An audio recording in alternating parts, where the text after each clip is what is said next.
नामावली का जब गान करते हैं तो शिल्पिल्ले बाई का स्मरण आता है उसमें। सुत विसदियो पूज शिल्पिल्ले भक्ति रसीली पाई। देखो कितना विश्वास होता है भक्त को, कैसा वो श्रद्धावान होता है। एक राजकुमारी और दूसरी एक जमींदार की पुत्री, दोनों को मित्रता थी। एक दिन राजा के यहां भगवत प्रेमी महात्मा आए। वो संत सेवी राजा थे, महात्मा जन आते रहते थे और महात्माओं का कार्य ही होता है निरंतर अपने प्रभु की सेवा और सुमिरन में मगन रहना। सेवा सुमिरन ये बहुत बड़ी सामर्थ्य है। अगर हम हर समय सेवा और सुमिरन में रहें तो कभी कोई माया प्रपंच हमें परास्त नहीं कर सकता। जहां हम सेवा सुमिरन से अलग हुए वहीं माया का प्रभाव पड़ता है। भगवान का शालिग्राम स्वरूप उनके पास था, खूब भाव से सेवा कर रहे थे और नवीन अवस्था की कोमल हृदय वाली ये दोनों सखियां देख रही थी। इनके मन में आया ऐसे हम भी ठाकुर सेवा करेंगे। देखने से सुनने से हमारे हृदय में प्रभाव पड़ता है। गंदी बातें देखेंगे, गंदी बातें सुनेंगे, उसी का चिंतन होगा, हृदय गंदे आचरणों की प्रेरणा वाला बन जाएगा। अगर हम भागवतिक बातें सुनेंगे, भागवतिक दर्शन करेंगे तो भागवतिक चिंतन होगा, हृदय भागवतिक प्रेरणा वाला बन जाएगा। कई दिन संत भगवान रुके, रोज सेवा कीर्तन कथा सरल हृदया। उन दोनों सखियों में बात आई कि चल करके संत भगवान से कहते हमको भी ठाकुर जी दीजिए। दोनों ने चरण पकड़कर प्रार्थना की, गुरुदेव हमारे हृदय में भी इच्छा हो रही कि हमें ठाकुर सेवा मिले। अब दोनों बच्चे ही थे। संत भगवान ने विचार किया सेवा पद्धति में बहुत सावधानी की आवश्यकता होती है। अभी ये बच्चे हैं, कहीं सेवा अपराध न बन जाए। सेवा अपराध भी होता है। उपासना में चलने वाले उपासक को सेवा अपराध और उप सेवा अपराध 32 ये 64, इन पर सावधान रहना चाहिए। ये गलती नहीं होनी चाहिए। जैसे आप ठाकुर सेवक हैं, अपने घर में सेवा विराजमान किए हुए हैं। अब जैसे आपको ठाकुर जी के दर्शन के लिए जाना है, जहां तक ठाकुर जी के दर्शन करने के लिए जाना है, हो सके तो पादुका न पहने, नंगे पैर दर्शन करने जाए। यदि आप में ऐसी सामर्थ्य नहीं है किसी कारण से, तो सीढ़ियों में पादुका नहीं पहनना चाहिए। जहां से मंदिर की सीढ़ियां हैं, पादुका उतारकर माथा रखकर सीढ़ी में फिर चढ़ना चाहिए। खड़ाओं या पादुका पहन करके श्री विग्रह के दर्शन करने के लिए जाने में फिर अपराध लगता है। अरे अपने मालिक के दर्शन करने जा रहे हैं, स्वामी के दर्शन करने जा रहे हैं, प्रभु के दर्शन करने जा रहे हैं, तो अपनी कुटिया से और मंदिर तक नंगे पैर जाना चाहिए। ये भावना रखनी चाहिए। भरत जी जा रहे हैं प्रभु के दर्शन करने के लिए, अयोध्या से पैदल ही चले थे, तो सुकुमार चरण अरविंद तो बड़े बड़े फफूके छाले पड़ गए थे। वशिष्ठ जी ने देखा, सबने मिलकर भरत जी से कहा पालकी पे बैठ जाइए। तो उनका हाँ, मेरे प्रभु यहां नंगे पैर चले हैं और मैं पालकी पे बैठ जाऊं? उचित तो यह है कि अपने प्रभु के दर्शन के लिए मैं जा रहा हूं, तो जहां जहां प्रभु के चरण पड़े वहां मेरा शीश पड़े, अर्थात सिर भर जाऊं। उचित मोरा सत्य सेवक धर्म कठोरा, यहां मैं सर के बल चल के जाऊं, पर असमर्थ हूं। तो आप कह रहे हैं पैर में छाले पड़ गए, आप सवारी में बैठ जाइए, ऐसा नहीं हो सकता। तो अपने प्रभु के दर्शन करने के लिए जब जाए तो हो सके सामर्थ्य हो तो पादुका न पहने, कोई खड़ाऊं चप्पल जूता आदि ना पहने। अगर पहने तो बस सीढ़ी तक ही पहन कर जाए, ऊपर सीढ़ियों की नहीं।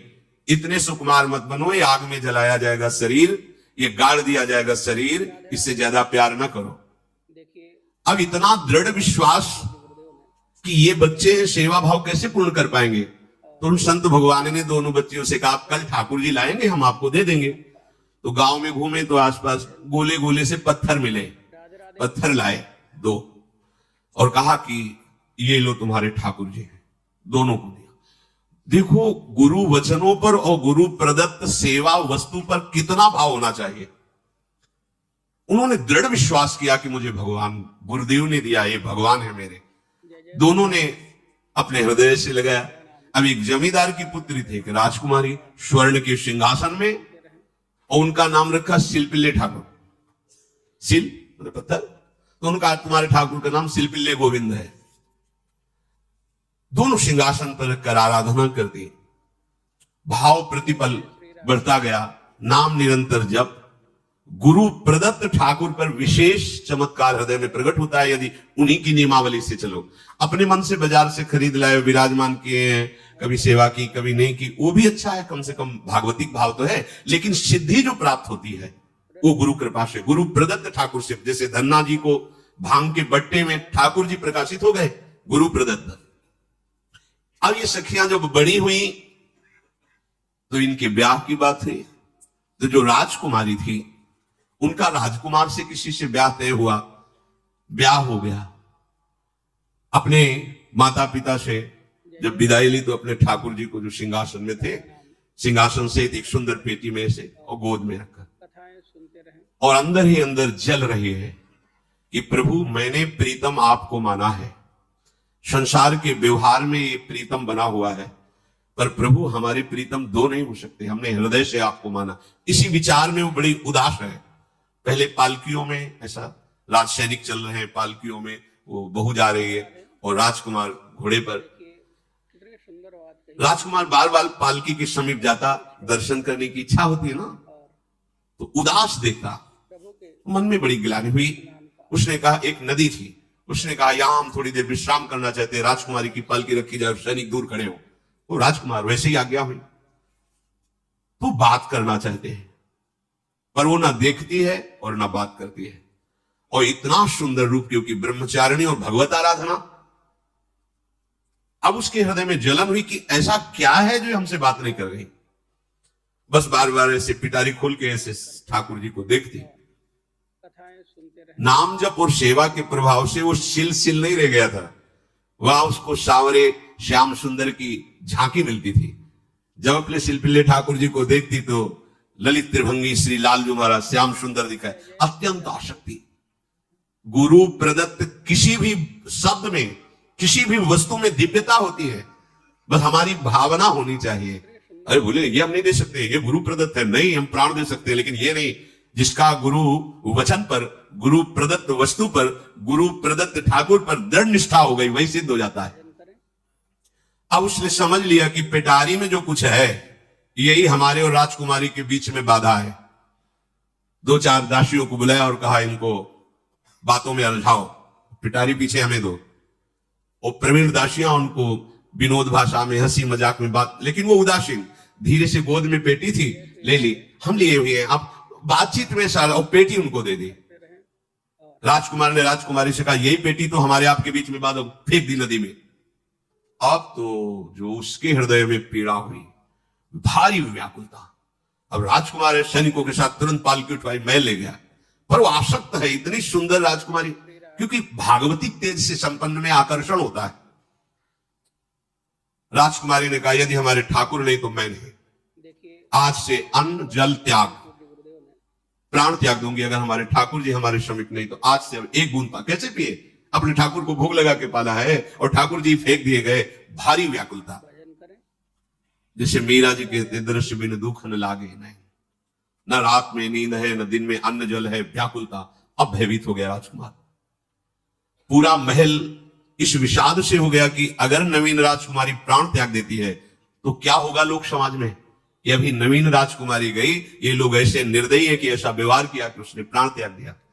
राजकुमार घुटने में आ गया, घुटने टेक कर राजकुमारी से कहा मैं तुम्हें दुखी नहीं करना चाहता, पर मैं तुमको छोड़ भी नहीं सकता। अब हमें आप वो उपाय बताओ जिससे आप मुस्कुरा दो, आप प्रसन्न हो जाओ। तो उनका हम अपने ठाकुर के बिना जीवित नहीं रह सकती, यदि आप हमें जीवित देखना चाहते तो हमारे ठाकुर जी लाके दो। ठाकुर जी को नदी में फेंक दिया था। पारिवारिक जनों के साथ राजकुमार उस नदी के तट पर गए और राजकुमारी से कहा तुम्हें इतना प्रेम ठाकुर जी से, तो तुमसे ठाकुर जी कितना प्रेम करते हैं? अगर तुमसे ठाकुर जी प्रेम करते हैं तो मुझे प्रमाणित कर दो, तो मैं जीवन भर तुम्हारी आज्ञा में रहूंगा। अच्छा, तो तुम ये देखना चाहते हो कि ठाकुर जी हमसे कितना प्रेम करते हैं? हाथ फैलाया और आर्त भाव से पुकारा कि गोविंद अब आपके बिना मैंने जीवित नहीं रहना। अंदर से जीव ही प्रार्थना की तो जल से सिंहासन सहित शिल्पिल्ले भगवान जैसे कोई वायु के प्रवाह में आ रहा हो, ऐसे आए और छाती से चिपक गए। पूरा परिवार राजकुमार ये देख रहा था। हृदय से ठाकुर जी जीवन भर के लिए दासत्व स्वीकार कर लिया और कहा जैसी आप आज्ञा करोगे। जैसे मीरा जी, जब राणा जी से ब्याह हुआ तो प्रथम मिलन की रात में मीरा जी ने कहा सावधान, तुम हमारे पति नहीं हो, मेरा सुहाग गिरधर से है, श्याम सुंदर ही मेरे पति हैं, व्यवहार में तुम पति बने हो। यदि हमारी बात समझ पा रहे हो तो जीवन में कभी हमारा स्पर्श मत करना, ये जीवन केवल गिरधर के लिए, दूसरे के लिए नहीं। उतर गए शैया से और जैसे सेवक होता है बोले अहो भाग्य, मुझे ये सौभाग्य मिला कि इतनी महाभाग्यवती की सेवा करने का। एकांत में मैं सदैव तुम्हारे शिष्य की तरह बर्ताव करूंगा, पर समाज में तुम्हें बहू की तरह बर्ताव करना होगा, नहीं तो लोग जीने नहीं देंगे। समाज में पत्नी की तरह और एकांत में गुरु शिष्य के, तुम हमारी गुरु होगी और हमसे ऐसा ही बर्ताव राणा ने, ऐसा ही उस राजकुमार में। हमारी भागवतिक निष्ठा ऐसी होनी चाहिए कि जो गुरु जी ने मंत्र दिया है, जो गुरु जी ने उपासना दी है, उसमें दृढ़ विश्वास होना चाहिए। हमारे अंदर किंचन मात्र फिसलाव नहीं होना चाहिए। और आगे जो महामहिम सूत्र है, जब तक हमारा मन प्रभु में समर्पित ना हो जाए तब तक पाप होने की संभावना होती है, बड़े बड़ों से चूक हो जाती है। इसमें यह नहीं कहा जा सकता कि हम इतने वर्ष से साधन में लगे, हमसे चूक नहीं होगी, ये तो भूल जाना। बड़े बड़ों से चूक करवा देना माया का कार्य होता है, पर जिनका मन प्रभु को समर्पित हो गया है उनसे चूक नहीं हो सकती। इसलिए जो अगला सूत्र वर्णन किया कि जितने भी पापाचरण होते हैं वो सब मेरे से होते हैं, ऐसा उपासक दृढ़ निश्चय करे। ऐसा नहीं कि पापाचरण भगवान से, भगवान करा रहे हैं। जिन लोगों का एक प्रश्न होता है कि जब सब कुछ भगवान करा रहे हैं, भगवान की इच्छा के बिना पत्ता भी नहीं हिलता, तो जो हम पापाचरण, गलत आचरण, वो भी तो भगवान ही करा रहे हैं। इस विषय को समझना है। आज के समाज का जो मानसिक स्तर है, जब हम त्याग की बात करते हैं कि गंदे आचरण नहीं करने चाहिए, तो जो समझाया जाता है, जो समझ है आज की आधुनिक, वो ये समझ है, कुछ ऐसे जनों ने ये निर्धारित भी किया है कि बहुत भोग कर लेने पर भी समाधि की प्राप्ति होती है। श्री राधे। अगर ऐसा होता तो लाखों लोग समाधि को प्राप्त होते, लाखों लोग बिना साधना के। क्यों? बचपन से लेकर के पूरे जीवन तक भोग ही भोग रहे, सब समाधि में पहुंच जाते। प्रायः सबके दिमाग में बात बैठी है कि अगर हम भोग ले तो हम मन को समझा सकते हैं, लेकिन आप बात अनुभव की समझ लीजिए कि आप भोगने के लिए जो ही गए तो मन के गुलाम बन करके गया, वो कभी तुम्हें मुक्त होने का अवसर नहीं देगा। और आज तक किसी ने भी ऐसा नहीं कहा भोग भोगने के बाद कि आज के बाद मैं प्रण करता हूं, मैंने जान लिया कि इसमें सुख नहीं है, आज के बाद कभी भोग नहीं भोगूंगा। कभी किसी ने नहीं। जय जय श्री राधे। सबको इस दलदल में गिरने के बाद सदगुरु या भगवान ने ही निकाला है, स्वयं आज तक कोई निकल नहीं पाया, कोई नहीं निकल पाया। ये ऐसा दलदल है। पर लोगों की भ्रांति रहती है कि ये जो मेरा मन जिन भोगों के लिए लालायित हो रहा है, उन भोगों को खूब भोगूं, फिर बाद में अनुभव जब हो जाएगा तब इनका त्याग करके फिर भजन मार्ग में चलेंगे। जो भजन मार्ग में चलते हैं उनके मन में भी लगा रहता है कि अगर एक बार भोग लूं तो मन को समझा तो सकता हूं। आप सभी श्रवण करें। यह है आधुनिक सोच, यह है हमारे मानसिक सोच का स्तर। सब लोग देख लीजिए। अब भागवतिक सोच और शास्त्र सिद्धांत का जो मत है आप सभी को, वो ये है, ये डंके की चोट से गाया गया है और इसी मार्ग में चल करके समाधि को प्राप्त हुए महापुरुष। एक भी कोई ऐसा समाधिस्थ महापुरुष बता दिया जाए विश्व में जिसने भोगों के भोगले के बाद समाधि को प्राप्त हुआ हो। जैसे हम भोजन कर लेते हैं तो लगता है कुछ नहीं, लेकिन 6 घंटे व्यतीत होते होते पर्चा बन जाएगा कि ये चीज फिर चाहिए खाने को। ऐसे ही कोई भोग भोगने के बाद कुछ क्षण के लिए उससे विरति हो जाती है, ठीक है, लेकिन फिर कुछ मिनट होने के बाद फिर नई स्फुरणा, नया संकल्प, नई क्रिया, नई भोग वासना, सब हृदय में देख लो। इसके लिए किसी और से सलाह लेने की जरूरत नहीं। इसलिए ये जो संतों का मत है, शास्त्र का मत है कि भोगों के भोगने से भोग वासना दृढ़ होती है कामना बढ़ती है, ना कि शांति मिलती है। लेकिन आधुनिकता में भोगों को भोगने से शांति मिलती है, ऐसी धारणा बनी हुई है। और ये गलत है, और ये इतनी गलत हो जाती है कि हम हत्या करने लगते हैं, हिंसा करने लगते हैं, पूज्य जनों के साथ दुर्व्यवहार करने लगते हैं। आज तक भोगों में इति नहीं हुई। देवयानी जी भगवान शुक्राचार्य जी की पुत्री हैं। वो इतनी सुंदर है, जय श्री राधे, कि कोई अप्सरा भी उनसे होड़ नहीं कर सकती, क्योंकि भगवान शुक्राचार्य की पुत्री सुनते रहे, जितेंद्री, पवित्र, भगवत आराधन संपन्न। बड़ा प्रसंग है, उसको ना लेते हुए हम सारांश में बता रहे। वृषपर्वा की पुत्री शर्मिष्ठा, ये असुर राजकुमारी है। दैत्यराज वृषपर्वा, उनकी पुत्री शर्मिष्ठा, और दैत्य गुरु भगवान शुक्राचार्य, उनकी पुत्री देवयानी बड़े समाज के साथ जंगल में गई हुई थी। एक बड़ा दिव्य सरोवर था, तुलसी में सब राजकुमारियां स्नान कर रही थी। अचानक कौन सी कोई महात्मा निकले, तो जल्दी में सबने वस्त्र धारण किए। तो शर्मिष्ठा के वस्त्र देवयानी ने, और देवयानी के वस्त्र शर्मिष्ठा, वो महात्मा निकल गए। वहां कोई उनको टिकना तो था नहीं। देवयानी ने देखा कि मेरे पवित्र वस्त्र, देवयानी ने वस्त्र धारण नहीं किया शर्मिष्ठा के, जो महात्मा चले तो देखा कि हमारे वस्त्र राजपुत्री शर्मिष्ठा धारण किया। तो उनका तुझे पता है, करते रहे, मेरे वस्त्रों को स्पर्श करने का भी तेरे को अधिकार नहीं, तूने धारण कैसे कर लिया? तो उनका ज्यादा मत बोल, इतना गुमान करके मत बोल। जैसे सब सेवक पलते हैं मेरे महाराज से, ऐसे तेरा पिता और तू भी मेरे महाराज के द्वारा, जय श्री राधे, क्योंकि वो तो राजा है, सारी सेवाएं वही देते हैं। ऐसा नहीं बोलना चाहिए, राधे राधे, पुत्री है, आचार्य पुत्री है, और सम्माननीय है। कितनी सुंदर बात, पर ऐसा वो बोल गई शर्मिष्ठा। आप सभी श्रवण करें। देवयानी ने कहा, तुझे पता है अगर मेरे पिता की दृष्टि बदल जाए तो 2 मिनट में देवता तेरे पिता सहित संपूर्ण राज्य को नष्ट कर देंगे। मेरे पिताजी के भय से ही देवता आक्रमण नहीं कर। शुक्राचार्य मंत्रवेत्ता है। ज्यादा बात बढ़ गई तो राजकुमारी का शासन चलता है। उसने कहा इस गुरुपुत्री को उठाकर कुएं में डाल दिया जाए, और उस समय वस्त्र धारण नहीं की हुई थी, उनको उसी स्थिति में डाल दिया गया और वो चली गई। उसी समय शिकार खेलने के लिए महाराज ययाति चक्रवर्ती सम्राट गुणगान करते रहे, तो और आवाज कथाएं सुनते रहे। सैनिकों ने बताया कि कोई देवपुत्री है, दिव्य तेज प्रकाशित हो रहा है उनके शरीर से, और दूर से देखा है, ऐसा लग रहा है कि शायद वो वस्त्रहीन भी है।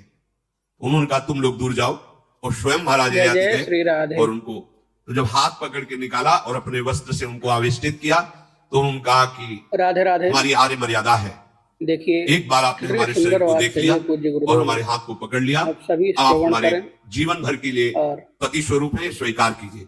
तो उन्होंने कहा कि देवपुत्री, मैं तो आपका परिचय भी नहीं जानता हूँ, आप कौन है? तो उन्होंने कहा भगवान शुक्राचार्य की पुत्री देवयानी। घुटने पे हो गए तत्काल। उन्होंने कहा इतने बड़े महापुरुष की पुत्री के साथ मैं ब्याह कर सकूं, मेरी सामर्थ्य नहीं, क्योंकि मैं क्षत्रिय कुल में प्रकट हुआ राज परिवार से हूं, और वो तो देवताओं के द्वारा भी वंदनीय है शुक्राचार्य जी। तो उनका आप निश्चिंत रहो, ये विषय मैं संभालूंगी, आप मेरे पति हैं, स्वीकार कीजिए। बोले यदि शुक्राचार्य जी इस पर राजी हैं तो हम ये बात स्वीकार करते हैं। शुक्राचार्य जी विलंब होने के कारण व्याकुल ही थे। देवयानी जी ययाति जी को लेके गई। बड़ा प्रसंग है, पर उन्होंने कहा जब आप राजी हैं तो हम राजी हैं। शुक्राचार्य जी राजी हुए और वृषपर्वा को सूचना दिया कि मैं तुम्हारे राज्य को त्याग कर जा रहा हूं। वो तो तत्काल आकर चरणों में गिरे, महाराज आपके बिना मेरा अस्तित्व क्या है, आप कैसे राजी हो सकते हैं? बोले मेरी पुत्री को दिगंबर करके कुएं में डाल दिया गया, मैं इस अपराध से बिल्कुल तुम्हें माफ नहीं कर सकता। बोले कोई उपाय? तो बोले देवयानी बोले, तो देवयानी ने कहा तुम्हारी पुत्री हमारी दासी होकर चले तो मैं तुम्हें क्षमा कर दूंगा। बोले बिल्कुल ठीक, तथास्तु। पूरे राज्य की रक्षा के लिए राजकुमारी शर्मिष्ठा को देवयानी की दासी भाव में अब महाराज ययाति के महल पे पहुंचे। देवयानी ने कहा कि ये जो दासी भाव में आई हुई है ये सर्वांग सुंदरी है, और आपका कभी मन उधर चलना भी नहीं चाहिए, अगर चलेगा तो आप हमारे दंड के पात्र बन जाएंगे। स्वीकार कर लिया और बहुत दूर उनके लिए महल का निर्माण करवाया और सेवा में आते। और कथाएं सुनते कुछ समय के बाद जब देवयानी जी के पुत्र हुए तो वन विहार के लिए अपने पुत्रों को लेकर चली, तो उधर शर्मिष्ठा के 2 पुत्र हो चुके थे, इनको पता भी नहीं था, और वो दौड़ कर आए, ययाति को पिताश्री कह करके आलिंगन किया। जय जय श्री राधे। देवयानी ने कहा कि हमने कहा था तुम्हें देखना भी नहीं है और ये किसके पुत्र राधे हैं? राधे। शर्मिष्ठा मुस्कुरा रही देखिए थी। कितनी सुंदर देवयानी ने बात कहा कही है तुम्हें पूज्य दंड गुरुदेव देंगी ने। ही देंगी आप और सभी चली श्रवण गई करें भगवान शुक्राचार्य जी के और पास। ययाति भयभीत होकर के गए प्रभु के और शुक्राचार्य नाम से का प्रार्थना करें, क्षमा कीजिए मुझसे गलती हो गई। भजन करें। और शर्मिष्ठा से ऐसे राधे नहीं राधे मिले। आप सभी को। शर्मिष्ठा ने कहा था कि आप जानते हैं कि मैं दासी नहीं हूं, मैं राजकुमारी हूं, ईर्ष्यावश दासी बना करके लाई गई हूं और मेरी सखी के पति हो इसलिए आप मेरे भी पति हो, मेरा अधिकार है आपसे संतान उत्पन्न करने का, शास्त्रीय सिद्धांत है। शुक्राचार्य जी ने कहा कि जो देवयानी कहेगी वही हम मानेंगे, जय जय श्री क्योंकि राधे। मेरी पुत्री है। क्या चाहती हो? तो बोले पुरुषत्व से इनको हीन कर दो। और कथाएं सुनते रहें। गुस्सा में आके शुक्राचार्य जी ने कहा तथास्तु। उसी समय महाराज ययाति पुरुषत्व से हीन हो गए और वृद्धावस्था छा गई शरीर में। अब ययाति ने कहा अब सुखी रहोगी तुम। अब देवयानी को भी जय होश जय आया कि श्री तो क्या राधे। हमने अपना ही सर्वनाश कर लिया।